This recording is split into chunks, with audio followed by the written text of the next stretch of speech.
मैं सबसे पहले बिहार की जनता को ढेर सारी बधाई शुभकामनाएं देता हूं। सही समय पे लिया गया ये सही फैसला है।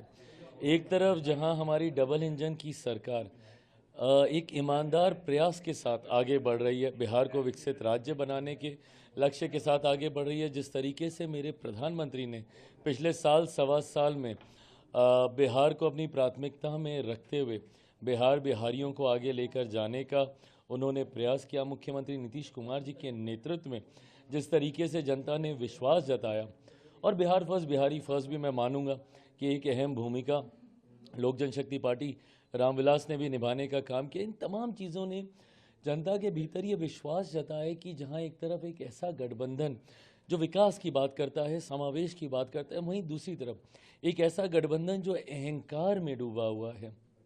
ये कह देना जनादेश का भी आपने इंतज़ार नहीं किया कि 18 तारीख को हम शपथ लेंगे, और ये सारी बातें कहीं ना कहीं जनता का अविश्वास उनके ऊपर रहा। एक दूसरे के घटक दलों को सम्मान ना देना, ये लोगों के भीतर ये संदेश लेकर गया कि जो एक दूसरे के नहीं वो हम लोगों के क्या होंगे। और ऐसे में ये बात भी मैं मानता हूँ कि हम लोग हमेशा से एक स्ट्रॉन्ग कॉम्बिनेशन रहे हैं। 2020 की भी अगर मैं बात करूं, इस बात को बहुत आसानी से कह दिया जाता है कि चिराग पासवान की वजह से जनता दल यूनाइटेड को नुकसान हुआ, बट अगर उनको नुकसान हुआ तो फ़ायदा किसको हुआ? फ़ायदा राजद को हुआ था उस वक्त। आज जो राजद अहंकार में इस बात को मानती है कि वो सबसे बड़ी पार्टी अपनी काबिलियत पे बनी, नहीं बनी थी। आपको लाभ वहाँ पे हुआ जहाँ पे जनता दल यूनाइटेड को नुकसान हुआ डिवाइडेड एनडीए का। बट आज की तारीख में जैसे ही एनडीए वापस यूनाइटेड हुआ, आपने देखा कि परिणाम क्या थे। मैंने तो 2020 में परिणामों के बाद भी ये कहा था कि अगर एनडीए यूनाइटेड रहता तो तब भी 2020 में भी शायद राजद 25 सीटों से ज़्यादा नहीं पार कर पाती।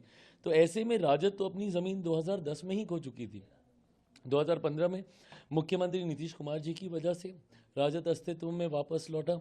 2020 में मेरे चुनाव के लिए लड़ने की वजह से राजद को बल मिला। बट आज की तारीख में जब सारी परिस्थितियां जैसे होनी चाहिए थी वैसे ही थी, यूनाइटेड एनडीए सब एक साथ, आपने परिणाम सामने देखे कि पूरी तरीके से राजद धराशायी हुई है, महागठबंधन कोलैप्स हो गया है। कांग्रेस तो शायद अब अपना अस्तित्व ही पूरी तरीके से समाप्त कर चुकी है।